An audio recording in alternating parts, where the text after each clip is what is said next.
على فكرة، انت مش هتعرف تغير الظروف، ومش هتعرف تغير الواقع، ومش هتعرف تشقلب العالم علشان تغيره على مزاجك انت، بس ممكن تغير نفسك.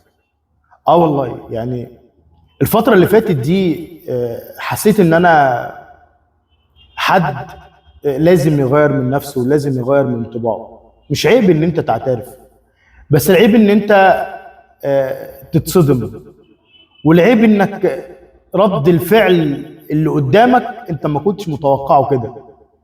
فلما رد الفعل ده ظهر، ودى تفكيرك في حتة تانية، ودى دماغك في حتة تانية، ودى روحك بعقلك بجسمك في مكان تاني خالص، فخلاك تفكر بدل المرة مليون مرة انك لازم تغير حياتك وتغير نفسك، لكن ما تغيرش العالم. انت المسؤول عن كل حاجة، مش حد تاني.